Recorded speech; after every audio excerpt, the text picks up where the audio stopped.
So here we are.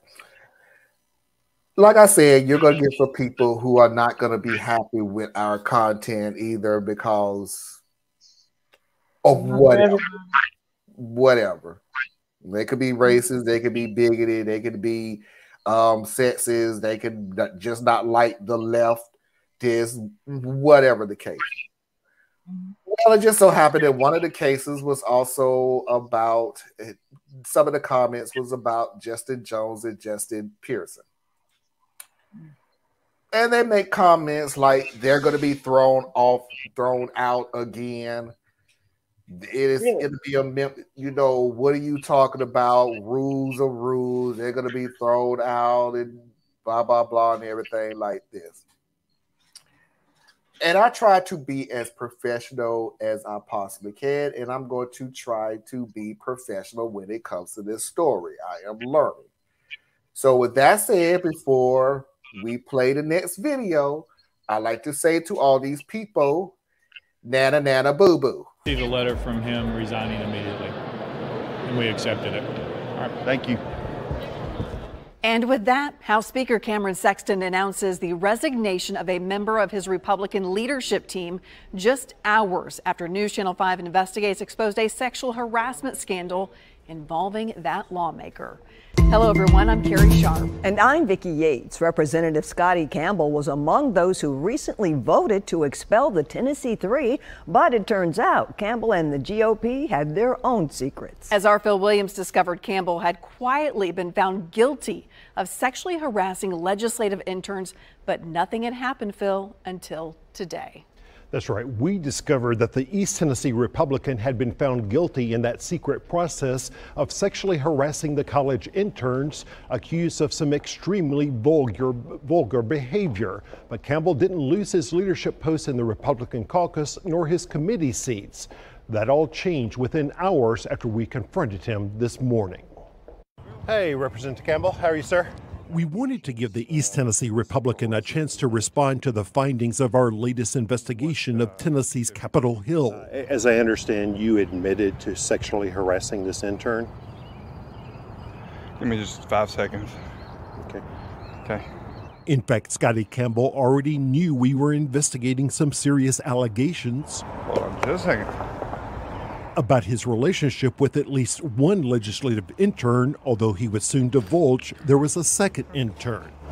Which direction do I need to look for your camera? Just look at me. Sure. Campbell is vice chair of the House Republican caucus, and when 3 Democrats engaged in a gun violence protest on the House floor, he voted to expel all 3. Yet this memo, obtained by News Channel 5 Investigates, shows a secret ethics panel recently concluded that based on a staff investigation, the ethics subcommittee finds that Representative Campbell violated the legislature's sexual harassment policy. I had consensual adult conversations with 2 adults off property. One doesn't get written up for consensual conversations. The letter says that you were guilty of violating the harassment policy. I think conversations are consensual once that's verbally agreed to. And if I choose to talk to any intern in the future, it will be recorded. One of the interns had an apartment in Capitol Towers, a condo apartment complex next to the Capitol where Campbell also had a place.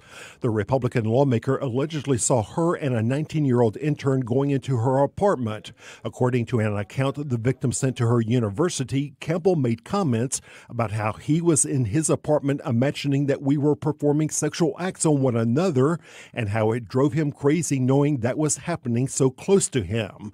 The woman added, "I uncomfortably explained that was not happening, and he insisted that he knew it was and asked me to tell him about it." She continued, "I explained that she is my friend, and he proceeded to describe how sexually attractive he finds her, referring to the 19-year-old intern." You were in your apartment imagining that they were performing sexual acts on one another? That's not true. So she's just making that up? Yes. On another occasion, the woman says she went to Campbell's apartment to return a wrench she had borrowed. Quote, he proceeded to ask how many men I've slept with. She recalled, I told him 0, and he insisted I was lying and told me not to lie. He then proceeded to ask how many women I've slept with and said he bets girls go crazy over me. You asked her about how many men she had slept with and then asked about how many women she had slept with? No. So you're saying she's just making all of this up? I'm saying that we had a consensual adult conversation. Then, according to the woman's account, the Republican leader offered cannabis gummies if she would show him tattoos and piercings on her body.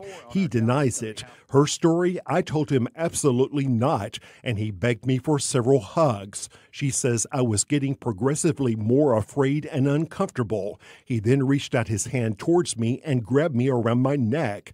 I recoiled and said I felt sick and immediately left. Again, Campbell says he didn't think he did anything wrong.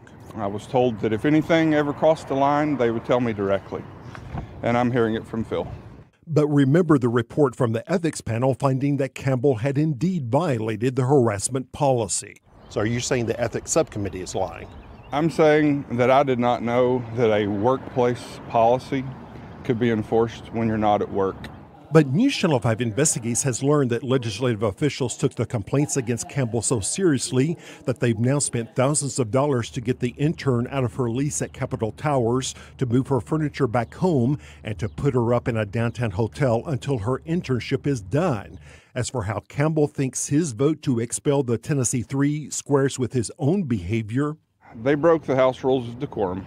And you broke the House policies regarding sexual harassment, according to this letter. I had a consensual conversation with adults. And when the adults informed me that we could talk and that there weren't guardrails, I talked to who I thought were my friends. Friends whose definition of friendship appears to be far different from this Republican's idea of what it means to be a friend. Again, Representative Campbell resigned about 6 hours after we confronted him with those allegations. Still, there are lots of questions that are not answered. Why did Speaker Sexton and other Republican leaders not act more decisively? And how much is this costing taxpayers? Legislative officials say that number is confidential, but you can bet we're not done investigating. Okay, this is here. I'm going to bring them on for a few minutes, but I wanted to run through some things, why it's fresh on my mind. Please keep in mind that this whole decision-making situation about him being guilty of sexual harassment of these interns happened in March 29th. He was found guilty. Now, keep in mind that the 2 representatives who were found guilty of whatever the crap y'all want to call it, the decorum of the whatever, Jones and Pearson, that took a grand total of a week. Darn near probably less than a week, but I'll give you the confidence that it was a week to find them guilty and to kick them out. That decision happened March 29th, that he was guilty of sexual harassment. Best believe the only reason this dude resigned or anything that was said was because it came out to the public. Period. Second thing that I want to say, that I want to pull out, now I got Brother Thea's on the line right now. This is the first time I have ever in my life heard consensual conversation. I'm not saying that exists. I have never heard of the term consensual conversation. Why were there work rules, but we weren't at work? And that is not true. That literally is not true at all. Sexual harassment works inside and outside the office. Always been like that. This is not something brand new. This is not a state-by-state decision. Sexual harassment happens inside and outside the office. Trust me, there have been many laws of sexual harassment, especially since the pandemic, when people have been sexually harassing people remotely and they turn around and go, we're not in the office, so you can't get me. Hey, we're not. No, again, sexual harassment can happen inside and outside of the office. So let Theus take a toll since he just got here. What you think, Theus? I don't know what's really going on. I know it's about the Tennessee legislature, and basically, if I'm following, they caught so much heat from what they did with Pearson and Jones that they're finally going to go ahead and sacrifice one of their own to make it seem like, no, we're actually holding everyone accountable. And so that's what it sounds like to me, because that's kind of like what they do. They're like, man, we covered for you, but now we got to send you out. Yeah, I'll back up a little bit. What happened was that this guy sexually harassed 2 interns in their apartment. He just so happened to live right beside the intern and said some of the most heinous crap I've ever freaking heard. The congressman lived by the intern. I mean, the state representative his apartment happens to be beside one of the intern's apartments. Okay. And he was holding a conversation with the lady and saying some stuff that's just like, yeah, I heard that y'all was doing it over there in your apartment, and it really was turning me on because I could hear everything, all the way down to how many men have you slept with? How many women have you slept with? Don't even lie to me about it. It was just real bad. So they had a meeting on it on March 29th. Well, they had a meeting in March. On March 29th, they found him guilty. Now, I'm going by what you're saying, Thea. The funny thing about it is they did find him guilty. They was not going to do absolutely nothing to this dude until the investigating news organization walked up to him and said, hey, what's going on? You was found guilty and nothing happened. So what you doing? Why this? Why that? Why you say this? Why you say that? So 6 hours later, after he was put on air with this, he resigned. So I agree with you on one point that they didn't throw. That's the only pushback I'm doing. No, they was not going to throw him away. They just said, they probably said it's in your best interest to leave, because this decision that we've had since March has now been made public. If it hasn't been made public, you'd have peed on somebody's chair and nothing would have happened to you because whatever. So that's the up-to-date version of what you missed. Oh, okay. But yeah, that's what they do though. They come to you and they say, hey, look, we can have a vote. I'm telling you, the votes are not in your favor. You know, we're going through a lot right now. We can't have this. You know, we tried to do what we could for you, but now they're starting to sniff around again, and you're making this look even worse. So do the honorable thing and resign. And that's what he did. I guarantee you that's how that stuff rolls, because they everything is calculated. It's, you know, it's unfortunate that people can't just do what's decent because it's decent. They you know, but I guess that's not the world we live in right now. No, we make decisions. Making decisions used to be off of morals, values, how you feel about people, how you feel about yourself after you make the decision. Now decision making is calculated. Risk reward assessment.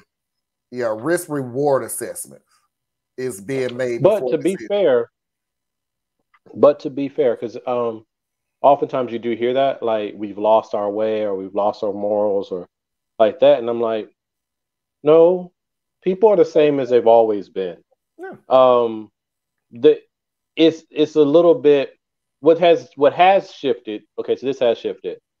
Social norms have been relaxed as far as how you portray yourself, right? But people have done heinous things forever. Yeah. Right. We're talking about elected officials who have done horrible things to every community in the country, including their own. So that has never changed, right? But what has changed now is like everybody's a free agent. I guess that's the way I would put it. Because before you were always representing your team, right? If I go out in public, like I raise my kids, when you go out, you represent you represent me, and you represent this whole family. So that is on your shoulders everywhere you go, all the time. And most people were taught that and raised that way.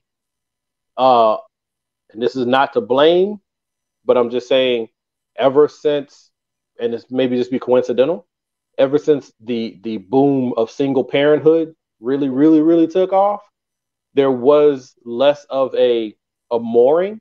And I'm not blaming single parenthood. I'm saying that the system started to falter, and it started being what you could accomplish as an individual, because you had to be an individual in many cases. This is how we got a bunch of free agents running around. And some people want to blame the women for that, and some people want to blame the men for not being there. I want to blame both because whoever was absent shouldn't have been, and whoever was present, I don't know. I can't say. I hope you did your best. That's all I can say. But that's like an off base type. How long has Campbell been in office? Has to wonder how many interns he sexually assaulted. He at the present, he was on his second term. So what's the state legislature? So hopefully none. I don't know about workplace policy could be enforced when I was not at work. That's like saying I don't think drunk driving should mean I could lose my job since it didn't happen while I'm at work. It was an excuse. But you can. When I mean, I don't know, maybe I'm misunderstanding, but as a claims adjuster, if I got a DUI, I'll lose my job. Oh no, like, that's exactly what it is. That is exactly what it is. It's like you saying, I'll just put a spin on it, Parker. It's like you're saying that I got drunk and doggone it, I need to pick up some papers from the office real quick before I get home. So you're stumbling through the office, forgetting or don't caring that there's cameras everywhere in your office from the time that you walk in to the time you leave. And they're looking at you like, dude,